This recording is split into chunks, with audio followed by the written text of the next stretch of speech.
Welcome to the Unwritten Life podcast, where we share that your deepest pain can lead to your biggest gain, and that your story is still unwritten. Now introducing your host, Tim Sawhook. Welcome to the show today, everybody. I'm so excited to have you here for another episode of the Unwritten Life podcast. As always, I am your host today, Tim Sawhook. Very excited to have you on board for another great show today, guys. Hey, just wanted to thank you guys so much for listening every week and downloading it. And I know this number doesn't seem huge based upon other podcasts and things like this, but this number is huge to me. This past week, we have already surpassed over 7,000 downloads of the Unwritten Life podcast. And for me, that is such a cool number because that means that 7,000 people's lives have been impacted by the stories of the people that have been on the show. And that makes me so excited because the whole purpose of the podcast is to spread that message of hope and to show that your story is unwritten. So that means 7,000 people have now determined that, hey, there is hope for me, that I do matter, and my story is unwritten as well.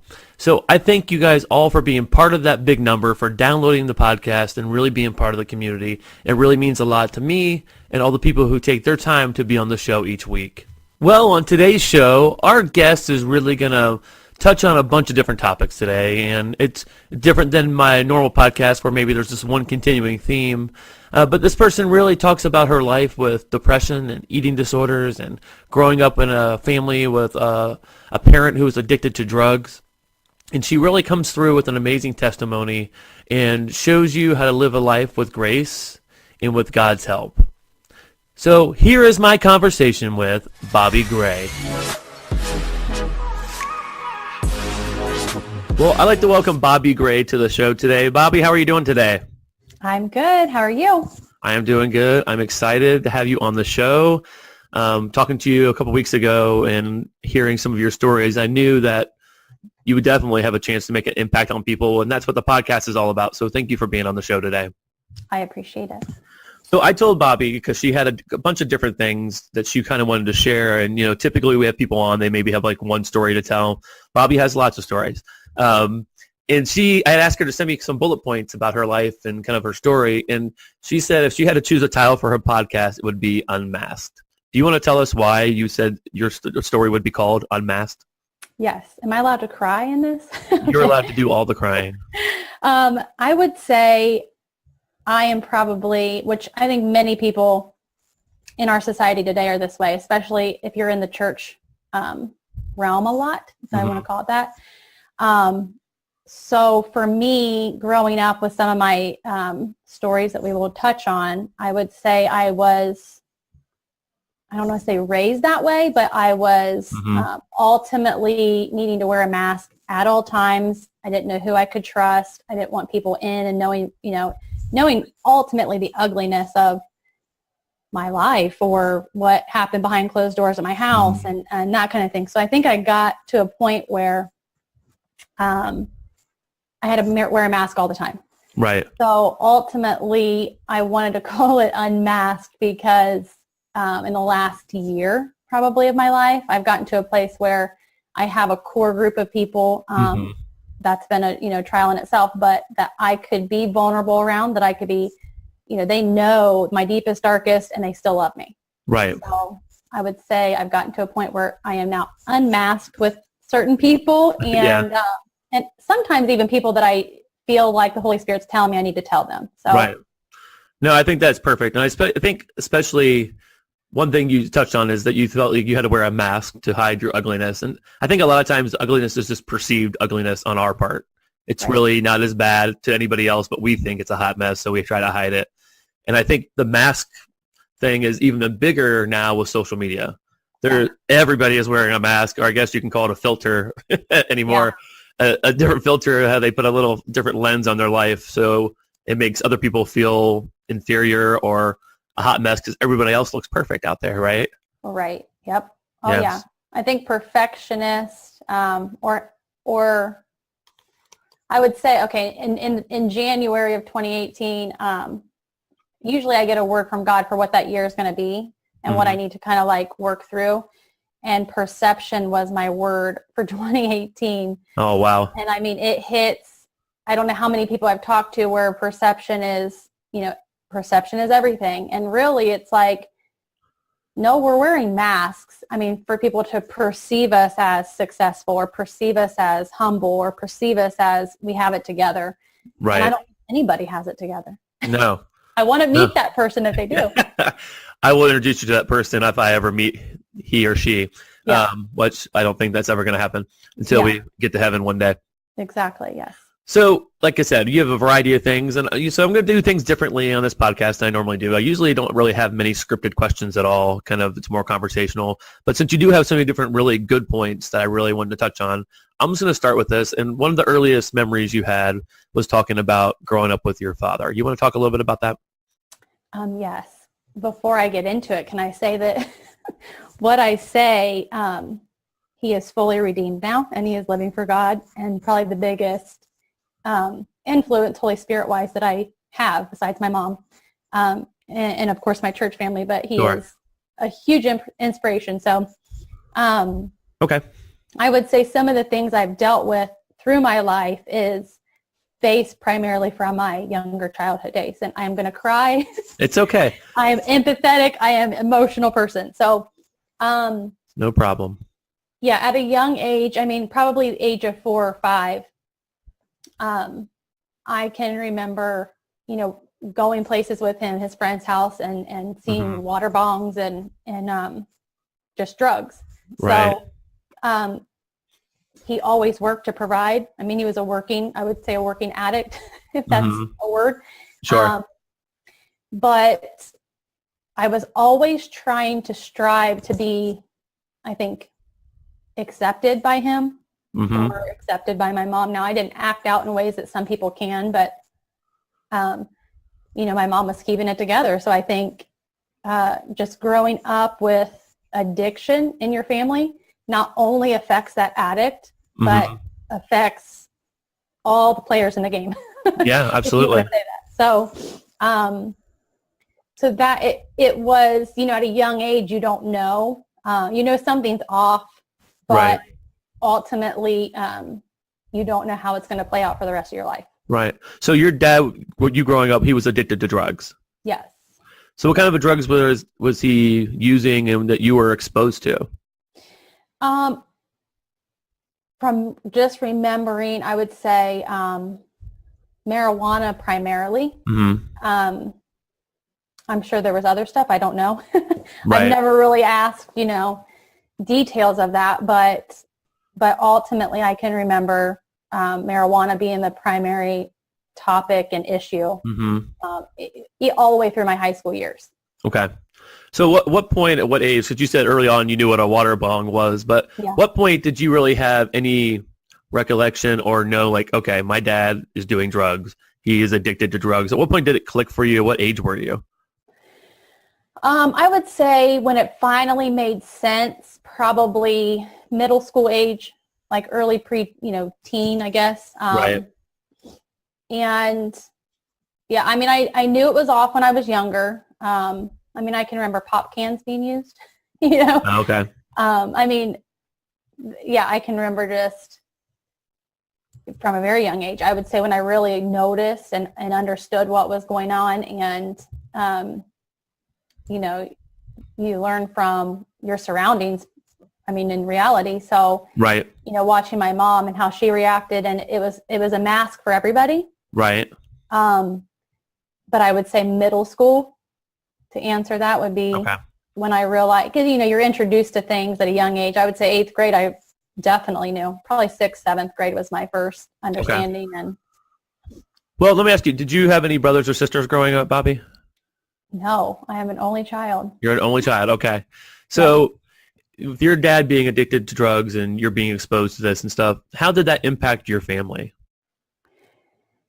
On so many levels. So financially, my mom is a warrior.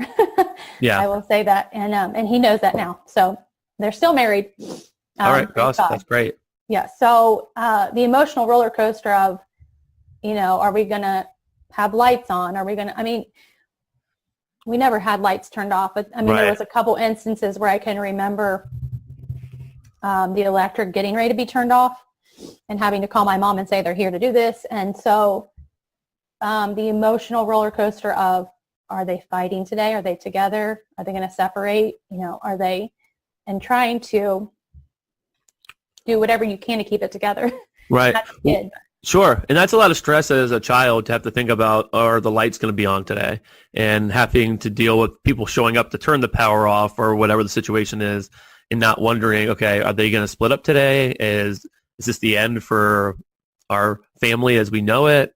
And I'm sure that really had a long-lasting impact on you growing up, that impression of like, I'm sure you try to figure out where you fit into this whole puzzle. How can you keep it together and keep the family together? Oh yeah, ultimately. And I would say that, when you're in the middle of it, you're trying to accept, I almost tried to persuade my mom, like, what he's doing is okay. He's still working. And, and it became a tension between my mom and I of, right. Why are you defending him? Why you always take a side? And ultimately it was acceptance. Right. Like I wanted a dad that I saw from other, friends. But yeah, I would say on an emotional roller coaster for years. Let me ask you today. So now, you talked just before we started this part of the conversation about that your dad is now fully redeemed and he's not into this stuff anymore. Your parents are still together. He's doing well. What about talking about this right now is making you so emotional, knowing where he's come through on the other side? What part still hurts your heart and makes you so emotional about it right now? Honestly, it's to see where he's at now. Like, to know what we went through to get what we got today is worth it. But at the time it was, hell most days. Right. If I'm being honest, but, sure. But to know, like, I wish you could come to church and see it. Like, he is so on fire for God, and it's been years. It's not just been a couple years that he's been, clean and redeemed and everything, but to know that people, he prays for people and he prays in the Spirit, and God can, God speaks to him through, ways that I've yearned for God to speak to me. Right. He's just reached a whole nother level, and to know that my kids have never seen that side of him. So it's almost a new chance, a new opportunity. And I'm grateful and blessed that they will never, go through that roller coaster with him. Right. They see him as he's in church and he's praising God and he's worshiping and speaks of God all the time. So, well, that's awesome. So you're crying out of like, we've been there, we went through it, and now we've come through this part on the other side. I'm just happy that you have that right now. 100%. And I know you keep trying to defend your dad, say he's better now, which is great, and there's nothing wrong with someone going through something horrible and making something great of themselves on the other side, exactly, through God's grace and, being clean. Because I think so often that when we go through struggles or stuff that are bad in our life, that we don't want to address them, even though we've come through and that we're a different person now and better results. But I think it's really important to go back to almost thank your bad self for putting you where you're at today.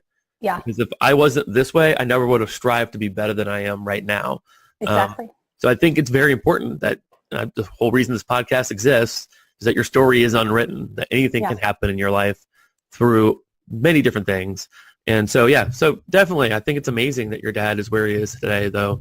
But I think it's also important to address the past. The past is what defines you and a lot of things that you've gone through and where you're at today in your life, right? Yeah.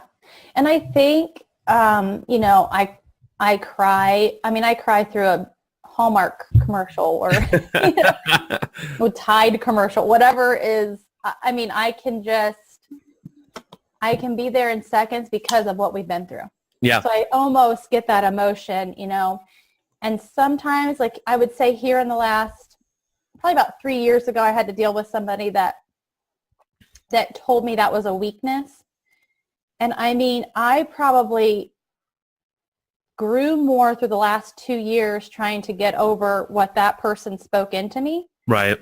That it's not a weakness. I mean, I feel like empathizing and being there with somebody through whatever they're going through, knowing you've been there too, or you've been in a similar situation, you've overcome something. I never want to give off the impression that I have it together, ever, because I feel like that is a weakness. And more than, being an emotionally unstable for a split second to like relate to that person. But I feel like I probably have come across that way, in my younger years, maybe judgmental in a way that I was really just hurt and trying to fill that void. Yeah. So I would say, I mean, relating to somebody in their situation and being there and being present with what they're going through is in no way a weakness. No. And I hope everybody understands that. Yeah. Vulnerability does not equal weakness.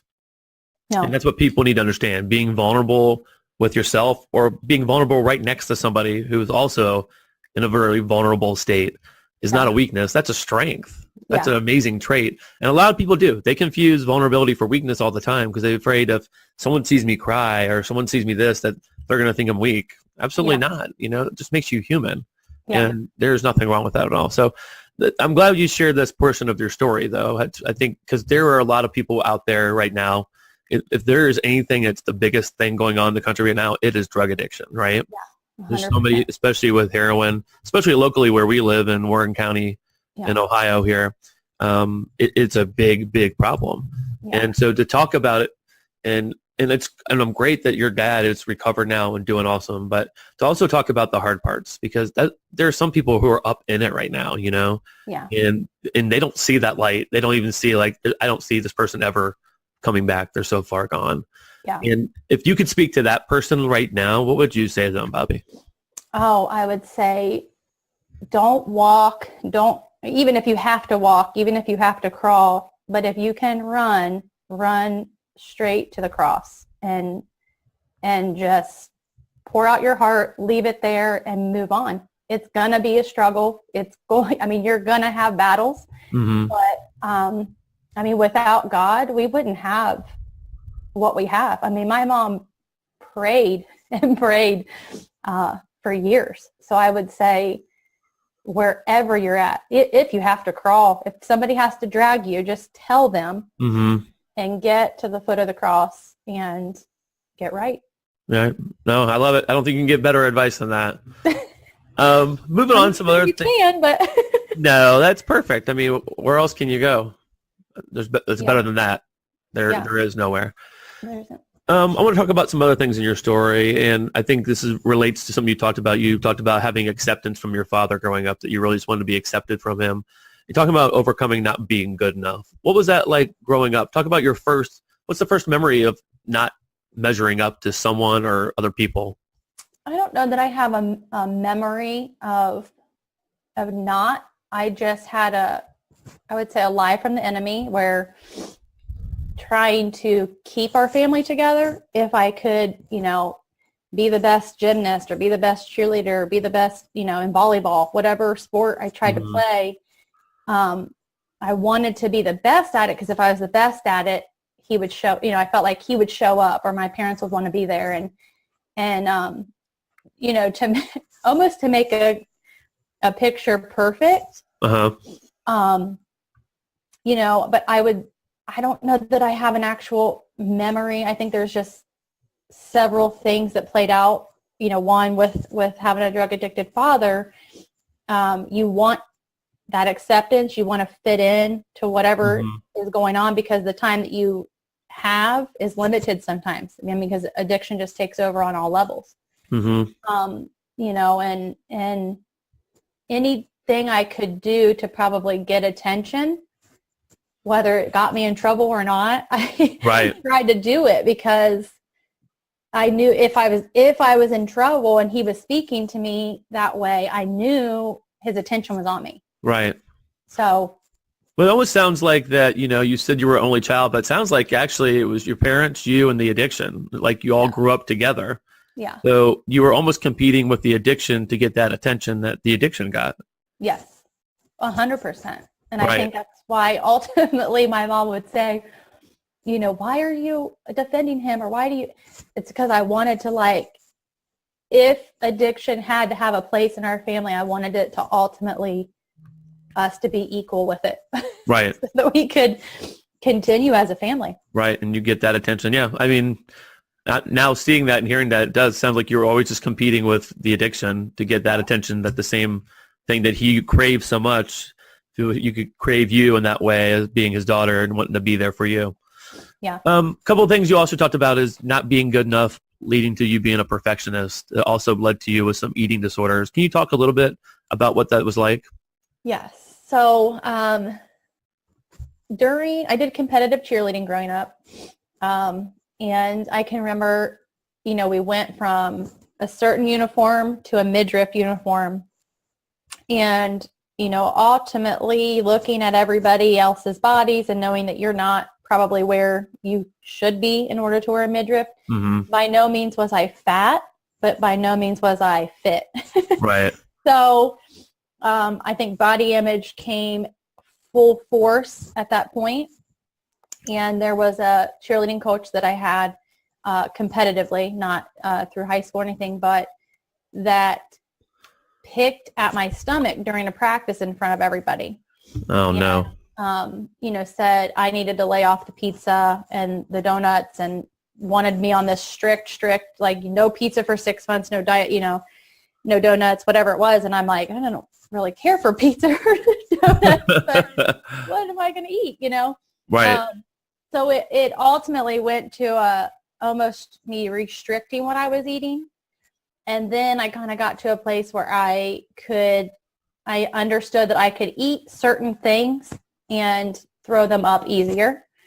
And that's just being very, very raw right now. So I realized that, with that, I could really do there was a limit of what I could eat, but it made it look like in front of people I was consuming, so if we went out somewhere, I would get soup because it was easy to come up. I got to a place where I knew how many calories were in certain things. Right. And then I got busted by my parents. That my dad ultimately, what I would do is if they kind of caught on that I was going to the bathroom right after dinner. Right. And I would say I'm getting a shower, and I would actually throw up and then get a shower so it all looked like right. Sure. I had it all figured out. And then they caught on, so then I had to do it in my bedroom and try to figure out how to throw away the bag. And my dad ended up finding it outside my bedroom window. And so that was almost, I'm getting the attention. Right. He's paying attention that this isn't right. And so I think just trying to strive for that perfect family, everything matched in high school, my clothes matched, my hair bow matched, my underwear matched. Right. Everything just had to be a certain way for me in order for me to kind of get through that day and get to the next day. And ultimately it came crashing down. But right. Well, let me take a little step back in your story. So you're battling with an eating disorder, bulimia. Yes. How did you overcome that? Because those things don't just come and go usually. Yeah, no, that went on until, I met my husband now. I hid it for years. I would say when I miscarried twins with our first pregnancy ever. Mm-hmm. And I thought that I hadn't stopped in time, because once I found out I was pregnant, I'm like, I'm not living life for just me anymore. Right. So I tried my hardest, and we miscarried about 3 months into it.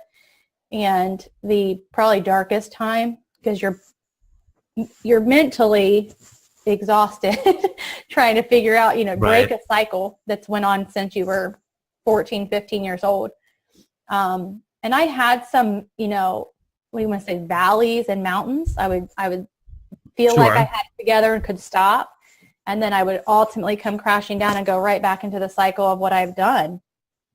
So it went on until I was well past about a year into our marriage. So how many years was that then? Probably about 8 to 9 years. So what kind of toll did that take on your body, Bobi? I struggle today. I mean, I didn't have periods. I ended up, cramping more, not having the periods, in the doctor for that. Mm-hmm. Having problems going to the bathroom, sore throat up until this day. I had burned some of the esophagus. So, when I go to my ear, nose, and throat doctor, it's, you're always going to have a little bit of a sore throat. I mean, so it's Sure. taking a toll physically more than I thought it would at that age. So let me take a step in the story here. So if people are listening, parents are listening, people are listening who are dealing with an eating disorder, what would you say to them right now? What kind of hope, just specifically for those people, or maybe warning signs for parents or people who are up in it right now? Because usually, like I said, one podcast is about one topic. You have so many topics. So I really want you to kind of speak to someone at the very end as we kind of move on from one thing to another. What would you say? What kind of advice would you give? I would say, especially in their younger years, like teenage, I would say reach out, get help. There's a healthier lifestyle to maintaining weight and, eating what you want ultimately, and being able to maintain that. And one of those ways is how I've met you is, through workouts and even walking, anything to break the cycle that will harm you physically. The repercussions are much worse than at my younger years. I would have never thought, that I'm going to have problems going to the bathroom when I'm older and right. Because in that, I mean, I don't want to go backwards, but in that, No, go ahead. I abused laxatives as well. Mm-hmm. I mean, I was just trying my hardest to get the weight off and be what this coach wanted me to be so that I fit in with the other girls on the team. So, my mom would probably tell you to watch your medicine cabinets and watch the routine of what happens after dinner. I mean, if the signs are there, probably truth is there's an issue and it needs to be dealt with, and not to come down on that child. Right. Come from a loving standpoint. Don't bring in outside people. Talk one-on-one. Mm-hmm. Because I ended up in a psychologist's office and to talk about an eating disorder, and I feel like it almost made it worse. I wanted to just have that conversation with my mom or my dad. Well, let me ask you a question. Why do you feel like talking to a professional who helps in those kind of scenarios, what did it make it worse for you? Because I didn't have that conversation. The conversation never happened at home. It was, let's go straight, well, then we're going to get you help and this is where we're going. And I do agree with going to a psychologist if it's needed. Mm-hmm. But having that, not ultimately the attention from what I was doing, but the one-on-one attention regarding this, we love you, this isn't healthy, what can we do here to help, and start there versus, even if you feel like, parents aren't psychologists, they can't come at you from that angle, but they know you better than anybody. Right. And starting, I think, with that core thought, and my parents never put the pressure on me to be a certain size or be a certain way ever. I did that myself. So I would say just come from a loving standpoint. Don't bring in siblings. Don't bring in aunts and uncles. Just your immediate family that's in the household, and that can start there ultimately versus just going directly to a psychologist. Okay. I mean, because like you said, a lot of parents definitely I'd say 99% of parents aren't equipped to handle that kind of thing. You know, like you said, they're not psychologists. They don't do this professionally. But your advice is at least start in the home, have the conversation and say, hey, we know you need help. We don't know how to give you the help, so let's go somewhere together. But talk about it first there. Don't bring everybody in and come down on the person, because I could see that being a harder thing. Definitely, because you already feel like you're doing something bad as is, and then you get scolded for it. So the cycle continues. Yes. I mean, that's a really powerful thing. And that's why I wanted to come back to see what you did. And it wasn't just like I had an eating disorder and now I'm here. These things are long battles. People still have lifelong consequences of, as you're talking about as an adult, having certain difficulties and things. Another thing you talked about was negative self-talk, self-image. And I want to speak to you about that for a second. I know it all kind of plays in with the eating disorder and stuff like that. And I feel like I'm a big fan of Sean T from Insanity. You know who that is. And I've spoke about him before on the podcast. He's great. He's very motivational. Not only is he a great instructor, but he's a very motivational guy. And on his podcast, he did a whole episode about self-talk and negative image. And it stuck with me because I used to be over 350 pounds. I used to be a big guy and I lost weight, but I still, like anybody, have body image issues. Even as a guy, I see pictures of myself and I'm like, oh my God, I'm so fat. Like, even though clearly I'm not anymore, but I still deal with that. And one thing he said is that in our life, we barely have time to do things we like. We barely have time to hang out with our family, go out to eat, exercise, go do fun stuff, and all the things we do in a day. But we still take the time every day to like, you're not good enough, you're fat, you're ugly. And that day when I heard that podcast, it really hit home because probably like you or anybody who deals with body images, you don't like having pictures of yourself taken. And anytime we always had to take a picture with my family, they'd want to punch me in the face because I'd be like, let's do it again. Let's do it again. No, I hate that one. Let's do it again. And they're like, Dad, enough already. And it made me think about all the times that I'm wasting my family's time and complaining about things. And I decided, like, right there, I'm not going to do it anymore. Now, I still struggle with it, but I really try to, like, okay, I am good enough. I'm the best shape I've been in a long time. What more could I possibly do? Can you tell me about how that affects you and maybe things that you've done to counteract that in your life? I would say I've struggled with it. I probably still struggle with body image. I don't know that you could probably fully heal from it. I mean, I know that's out there. Right. It always trickles back in.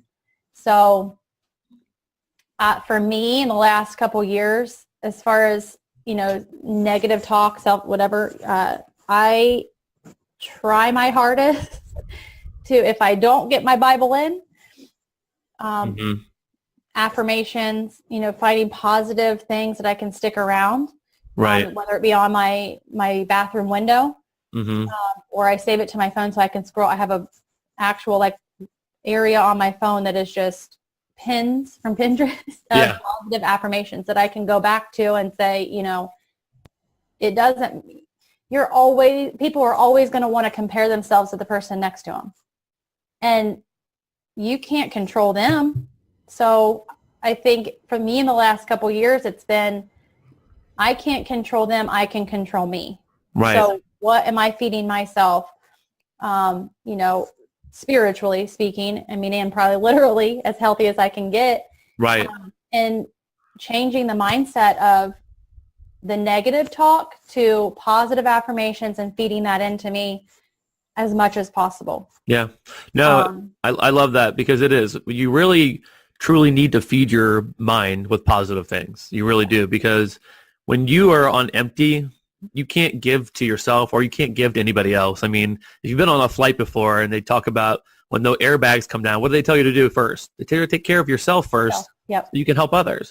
Yep. And it's the same thing. So if you're not taking the time for any kind of personal development, anything to fill your bucket, you're going to be on empty, and you can't not run emotionally, physically, spiritually on empty. You can't do it. And so I feel like if you are not feeding yourself, ultimately whatever you feed is going to come out.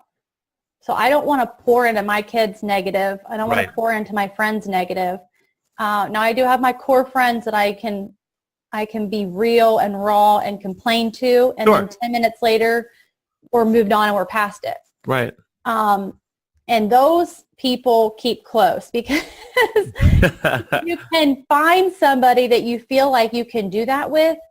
And even though you're being negative in that moment, Right. That's the person I was speaking about earlier. It was like they used that and, I mean, tore me apart. Mm-hmm. And it was like, I really had to think, like, I'm not always negative. If I'm coming to you, I feel safe with you. Mm-hmm. And I'm saying this now. 10 minutes later, I'm going to be fine about it, but I got to vent. You got to be able to vent to somebody. Yeah, absolutely. And so for me, it's find that safe person and then pour whatever you can, Bible, devotions, affirmations, because God's going to, whatever he places in you is going to be used to speak to somebody else. And if I'm not doing that, I can't be used. Right. Absolutely. You got to be ready. And no, you're 1,000% right. And I've used this. And matter of fact, I think I posted it on social media this past week, it's about not just finding your gift, but giving that gift away to people. Yeah. And I think God has personally given us something special inside everybody, as these spiritual gifts to give away to people. And it's not a gift unless you give it away. So, but you got to be ready. You got to be ready. You got to fill your mind with your heart with good stuff. So when that time comes, you are ready to go. You're filled up and you're ready to roll. So I think that's perfect, about filling yourself on the good stuff. So you're like, all right, I am good enough, and all those wonderful things. So that is perfect. Something that we talk about on the podcast all the time, I'm a big proponent of, is depression and mental health awareness. Yeah. And I know you talked about, and recently, this is one of the reasons I even reached out to you to be on the podcast, because you shared a post on Facebook about this and talked about battle with anxiety and depression. And I want to talk about, what was depression and anxiety like in your life? And I want you to share some of the stuff you talked about on Facebook too, because I know that's a very vulnerable topic to bring up, especially with your history with your father as well. So do you want to talk about that a little bit? Yeah. So, there's a stigma, I think, across the United States and in the world in general, that something is majorly wrong if you're depressed, or Christians throw out all the time, well, if you're anxious about it, you're worrying too much and you're pulling that away from God's hands. And it's so easy to say that unless you're battling it. When you're in that place of depression and anxiety and anything can set you off and you don't know what's ultimately wrong and you feel chaotic almost 100% of the time, you want to slap those people. I mean, they're not the people that I want around me at that time, because I need somebody to talk me through it, listen, hear me out. Mm-hmm. And I would say, depression was probably an issue, and I don't want to say family genes, probably. And so battling it, and I would say I have probably more anxiety than I do the depression. However, I feel like they can go hand in hand. Oh, absolutely. So if I'm in a place of chaos and can't control it, that's probably my biggest set-off, is I feel like I'm not in control. Mm-hmm. When you grow up in the atmosphere I did, you as an adult, it's like, how can I control my finances? How can I control this? How can I make sure this doesn't get shut off? How can I break the cycle? Right. And not repeat it. So I would say that it's been a constant battle. My anxiety probably went through the roof, as an adult, and having my oldest child who battles anxiety as well. Right. It is exhausting. Yeah, it can be exhausting. So trying to keep it together as far as, your kids and pouring into them positive things, but dealing with the anxiousness, the fear. Right. It can be emotionally, physically draining, and you don't see an out for a while. Right. Well, I want to speak to the depression and anxiety, especially with being a Christian. Yes. And let me first say, anxiety is something that keeps you a prisoner I mean, it is there, and it's like locks you in this prison, and it always has control over you, constantly pulling you in. When you think anxiety's gone, it's like, I'm back. Exactly. Just when you think you beat it for like a second. But so my father's a pastor, so I've always grown up in church and stuff like that, and I battled depression. If anyone's not heard my podcast, go back and hear my story. I'm not going to do the full thing right here, but I battled it from probably late teens into an adult, and it was really severe. But my dad would always talk about, obviously pray for things first, pray for God to help you, and I believe in that 100%. But he would also talk about all the time, like everybody wants to have a quick fix and take a pill for everything, and everyone just wants to get a pill and do this. So early on, when I battled it, I didn't go to the doctor because everyone just wants a pill. So I was like, I'm just going to write it out. Yeah. And it didn't work for me. I'm not saying that God can't heal you from depression. He can do anything. Yeah. But for me, I had to go to the hospital many times. I had to be a psychiatrist. I had to get the right medication that worked for me, which obviously God supplies these people to have these jobs, to make medication to help people. So when you have people coming in like, hey, just pray about it and you'll be good. You're like, I've done that like 1,000 times and I can't breathe. I've been locked in my basement for weeks. I'm, thinking about killing myself, all these things. So I wanted to balance that for people who listen. Definitely pray to God for help, but also you can still seek help through others who have been put there in your place to come walk alongside of you right there. So I don't mean to hijack any part of your story, but I wanted to say those things need to go hand in hand and to realize it's not wrong to go to a doctor to seek help. Especially it's not. I feel like, and not to cut you off, I feel like with that, it goes back to the, do I want to say self-image of comparing to the person next to you. If that person's not went through it, why are we validating their opinion so much that, don't go to a doctor. They're just going to fill you with medication and throw medicines at you and throw medicine. I did that for years, especially with my oldest, because I didn't want her on a medication because people were going to judge me. Right. But our home life, having a peace in our house and having a joy in our house was way more important than what that person thought. Correct. So I think overcoming what people say and choosing, do I accept that? Do I learn from that? Do I move on? Not everybody's opinions are like butts. We all know that. Everybody has one. Don't take everybody's opinion to heart. Right. If you know yourself, and if you need help, I would say to that person, seek it, find a doctor. There is nothing wrong with it. There is nothing wrong with it. So, absolutely.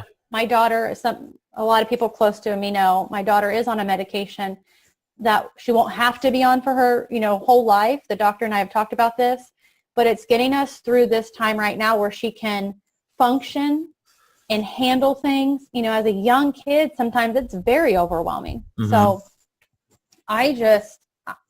people's opinions just go through me sometimes. You don't know our family structure. You don't know, my husband being law enforcement, there was a lot of nights that she lost sleep because she was waiting for that garage door to close and hear the door. Right. So there's more than that, So I feel like a lot of people's opinions, everybody's going to give them. Right. You have to decide whether you accept it or you move on. Well, let me lead you to my next question then. So how much anxiety did you have about putting this post out about helping your anxiety and the medication that you're on now? Okay. So I didn't really. So let's talk about this. Yeah. Yeah. I wouldn't say that I was stressed about it, but I wasn't super, I think I was more anxious or nervous about, I'm a business owner. Yeah. I work for myself. So how that would look. Sure. My husband's law enforcement and military. So how that would look. Mm-hmm. I'm a big proponent of let me build my husband up and put his career first. And I hope nobody ever judges him based on what I do, but ultimately I knew that this had worked for me. And I just didn't care. I got to a point where I was like, people have to know about this because good. I mean, my daughter's noticing my youngest said, Mom, you don't yell as much when you're on this. And it hurt. I mean, that hurt because I thought, I know I yell. I know I'm a yeller, when you ask 6, 7, 8 times, you yell, you eventually yell. And so I'm almost more calm. I still 8, 9, 10 times later, I'm still, asking nicely, please get your shoes on. Please brush your teeth, whatever. Right. But she's noticed that the medicine that I take now, or the oil that I take now is helping that. She doesn't really understand, she's 6, but she does know that whatever it is helping me stay calm, and I'm not as, easily unnerved, I guess. To say. Right. So talk about what is it that you're using now? I use CBD oil. I started it. I'm on my 6th week, and there's a stigma out about that. Now that was hard for me because the stigma is you get high from it. Do you want to describe what it is, first of all, just so people do not know? It's an oil derived from hemp plants, hemp plants. I'm sorry, thinking. And a lot of people think it's derived from marijuana and it's going to get you high and you're going to test positive on your, any urine test or whatnot. So, going back to having a drug addicted father, I was very nervous to try it. Like even me myself, like, what is this? I'm seeing so many people have success, close friends of mine. One of my clients that I was listing their house, we sat down at their kitchen table and we had a heart to heart. I absolutely love them to this day. And he said he used CBD oil, and I went home and researched it, but thought I can't do that. Not after what my dad's went through, not after what he's, been redeemed from. And it's not the same thing at all. But I do take it. I put, 2 to 3 drops under my tongue each morning and 2 to 3 drops at night. It's a natural God-given plant that is helping tons of people. So I got to a place where I just thought, I can't hold this back, and I don't care, how it makes me look as far as a business owner. I am not getting high. It is a natural plant that I don't deal with the depression. I don't deal with it. I can say 100% no depression. Anxiety still, fluctuates. But it's at a minimum. I can almost think through the situation versus allowing myself to get so emotionally involved and emotionally elevated.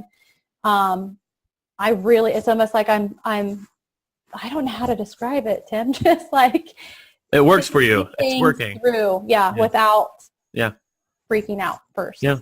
No, and that's one of the reasons actually I saw you post that on Facebook, and I was like, I'm going to reach out to her.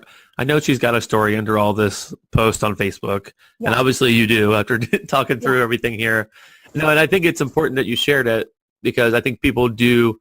Like I didn't even know much about it. I'd heard about it, and I thought it was from marijuana too. I have no clue what it is. I think it's an education type thing. It's so new that people are using it that no one really knows, and they're scared, like you talked about. So I thought it was really brave of you to share it because regardless if you put out every fact in the world that there's nothing wrong with it, people are still going to have their preconceived notions about it, and they're still going to think, I don't know why Bobby's doing that. That's not the right thing to do. But I'm glad you were brave enough to put it out there and say, this is what's helping me, because the same medicine I'm on, it's not going to help the other person. Everyone has a different thing for everybody. And I'm glad that you sought some additional help and got that, and you're feeling better. And instead of the situation controlling you, now, like you said, you're controlling the situation. And in fact that your daughter can see it, like, Mom, you're not yelling as much anymore, versus like heartbreaking to think like, oh my God, I was yelling so much. But it was when she said it, I was like devastated that have I spent her early years, hollering over stuff that I could have, not. But when you're in that moment and you feel like you can't get out of it. I don't know how to describe it other than if you're in that place, it's not as easy as a light switch and okay, I'm Bobby again, it's not a choice. Yeah, it's not. And it goes back to the stigma, even though this is natural, and it helps people. I mean, we've done some Young Living oils for my daughter, like lavender at night, to help just keep her calm and stuff. Well, both daughters, but there's a stigma on that. I mean, it doesn't matter. And ultimately, to, people listening, I would say, find what works for you. Do not be afraid to try it. You don't have to tell everybody that you're doing it. I mean, do whatever. I mean, if people notice a difference and they ask, share it with them. But you don't have to tell them I'm going to the doctor for depression or I'm going to the doctor for anxiety. Go to the doctor in privacy and do what you need to do to be the better version of you. Right. No, I think it's very important to share that because depression and anxiety it's such a big thing right now. I mean, it's even more, I think it's always been a big deal. I just think it's getting more attention now. But I think the awareness needs to be there because there's such a stigma with mental health. Like you can't, I swear if you told anybody you broke your leg, they'd come bring you something to your house, cook you dinner, take care of you. But you tell anybody else you have a broken mind, then it's like they think you're crazy, And it's just that stigma. So I'll continue to talk about mental health forever on this podcast. That it just needs to be accepted. There's nothing wrong with being, I keep on saying sick in your head, but like if you think about, being sick in any other part of your body, you're not ashamed to talk about it. But if anyone talks about depression, then instantly they think, you're deranged. You've got these issues that you really don't have. You're just dealing with a different part of your body. Yeah. And I'm glad that you bring it up. And it's not just to talk about the oil. It's to talk about just getting the help that you need to be the best version you can be of yourself for you and your family. Yeah. And I would say with Christians, we sometimes push it aside. I mean, we'll pray for someone in the altar all day long for cancer. Yeah. To be healed of cancer.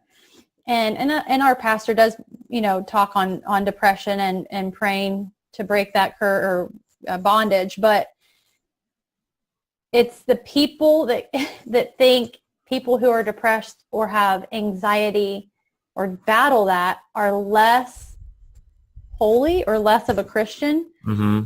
And sometimes that's the furthest from the truth. Right. I think sometimes we're the ones fighting the hardest, to get on the other side and share that.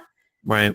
Because it's a story that it's an issue that God felt I could deal with and battle through to help somebody else. And so that's my mindset is let me do what I need to do to get better and help other people through it. Right. Absolutely. The whole point of the podcast is there's power in sharing your story. Yeah. When you share your story, you take yourself out of the isolation and the darkness because you're not hiding for what you went through. Yeah. And you get to come alongside somebody and help them and show them that it's okay, that you're normal. Everybody goes through these certain things. You're just kind of not seeing it because you're up in it right now. So, so important to share your story and come alongside somebody, speak some truth into them when they need it the most, when they feel like they have nothing left to offer at that point. Before we wrap up things, there's one other thing I want to talk to you about is you kept saying your whole, almost like your catchphrase is, but God.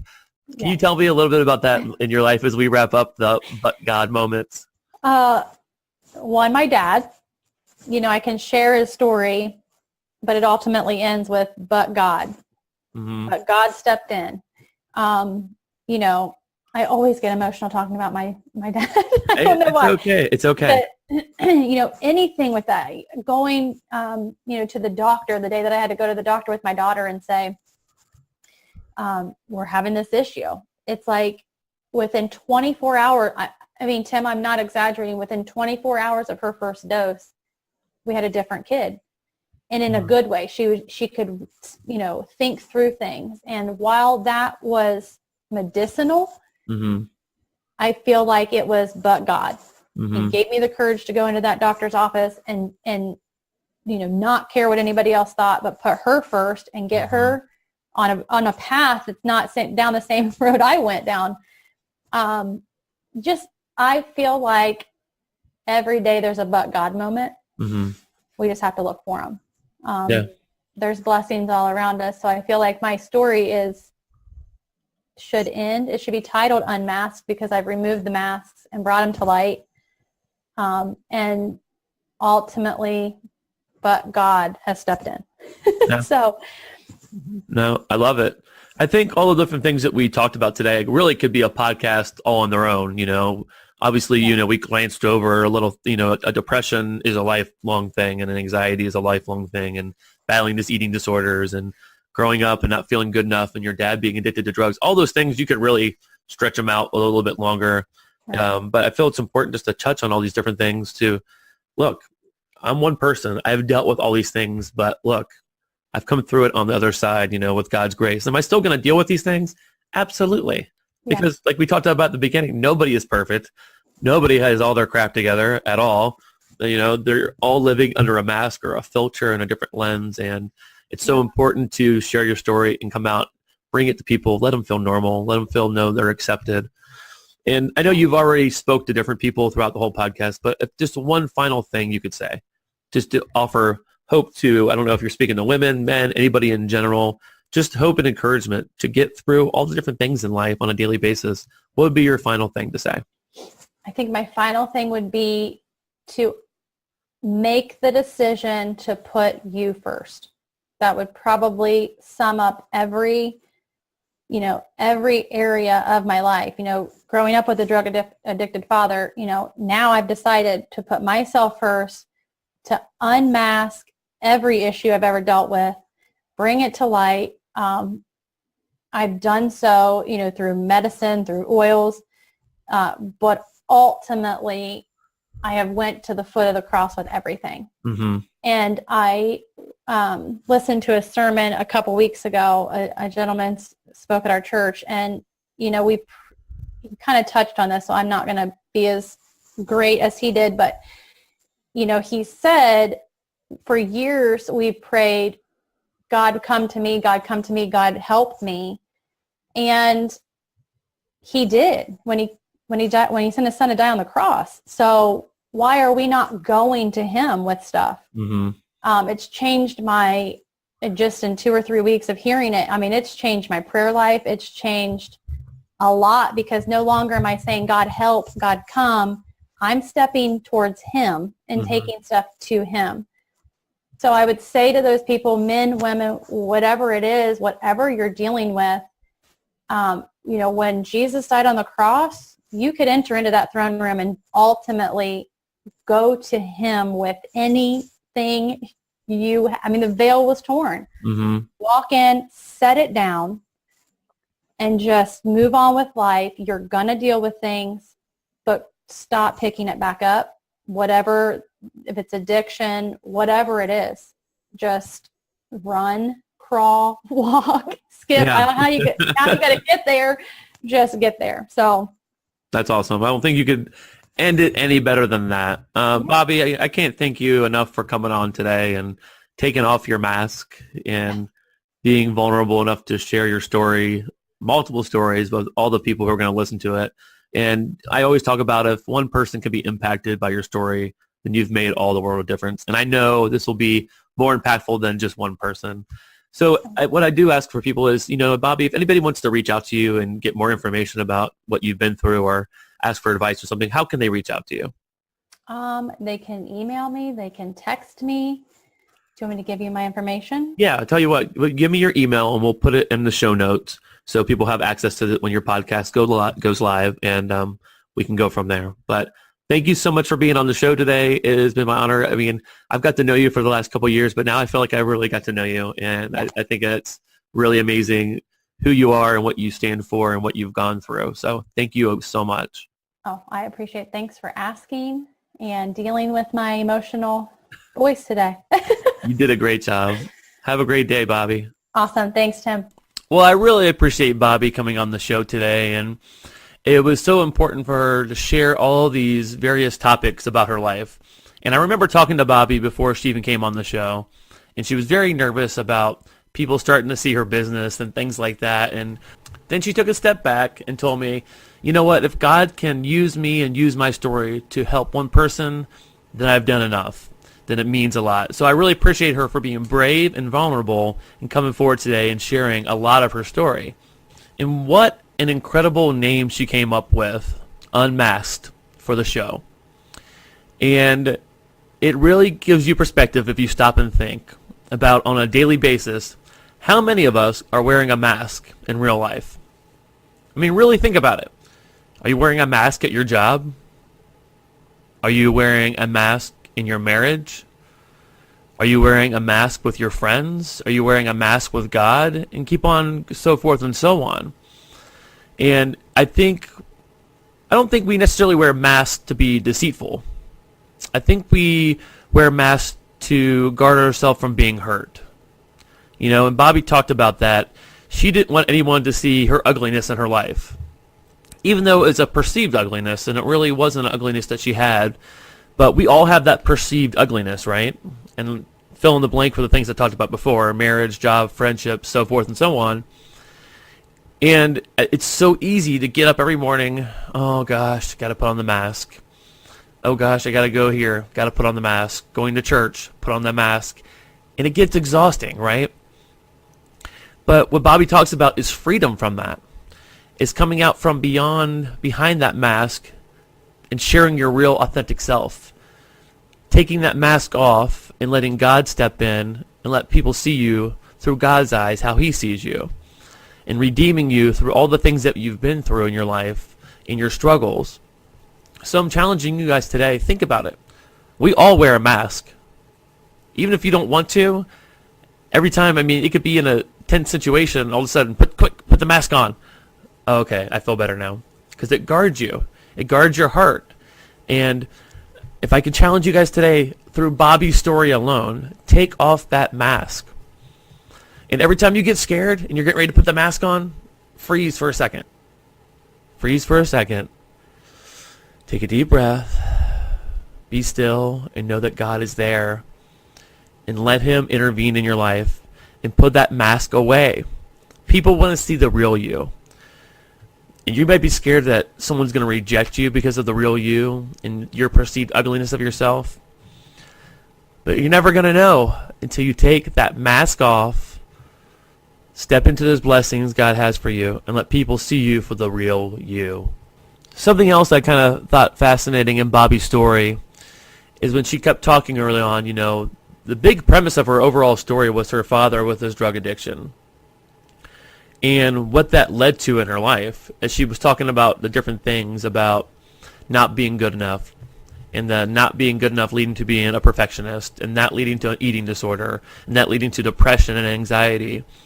And she kept saying that, you know, I was just a single child. But really, it was her mom, her dad, and that addiction. So her whole life, she was battling that addiction along with her father, along with her mother. And I want you guys to think about that in your own life. What else is in your family circle? There may be your mom, your dad, or you, your spouse, your children, in that other thing. What is that other thing? If you remember Taylor Moliterno coming on and talking about her beautiful baby Frankie Joy being born, stillborn, and the loss that she suffered during that. But what she talked about with the loss of her cousin, and when she went to her counseling, and they said, you know what, you're in a love triangle. It's you, your husband, and your grief. Until she had that revelation, she wasn't able to deal with what was going on to be able to get healthy and start to try to have babies.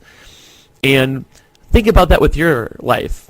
Are you in a love triangle with you, your spouse, and an addiction? You, your spouse, and some shame? You, your spouse, and something else, or a friendship?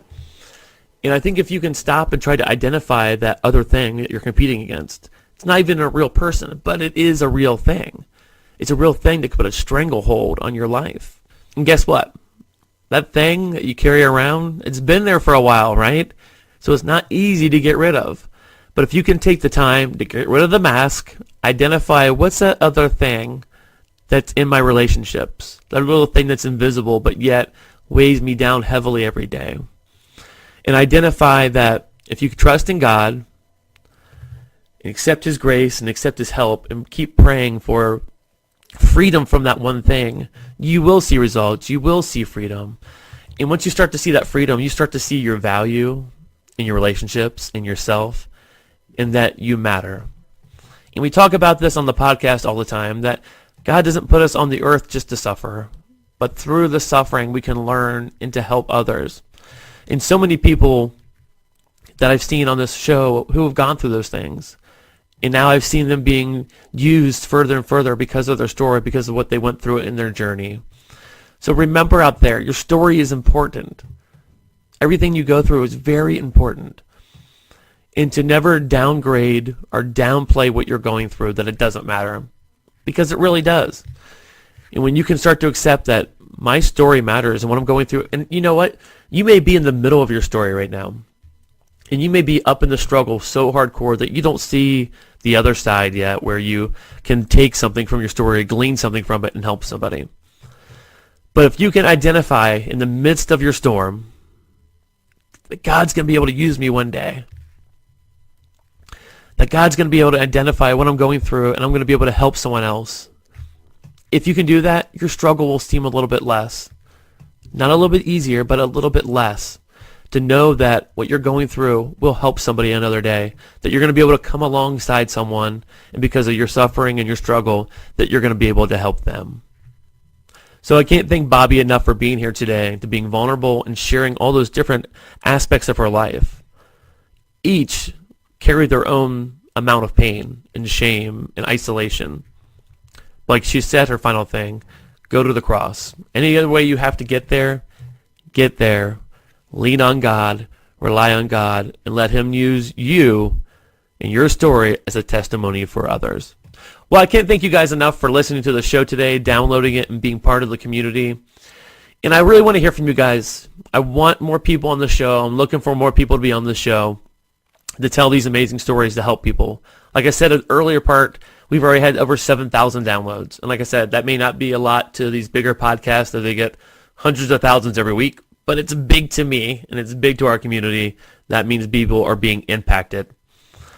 So please reach out to me at tim@unwrittenlifepodcast.com. Tell me about you. Tell me about your story, because it matters, and I want to share it. Also, check us out on Facebook at the Unwritten Life Podcast. That's where the group is, where the conversation's going on most of the week, and that is the community that's being built every single day. And we can also be found on Instagram, Unwritten Life Podcast, and we talk about that's where we share photos for people who are being on the show, and also the show notes at unwrittenlifepodcast.com. We do have pictures of people and their families, their contact information, so you can reach out to them and let them know the impact they have made on you for being on the show. So we've come to the end of yet another episode, but this is not the end of your life, end of your journey at all. Remember that you matter, you can make a difference, and your story is still unwritten.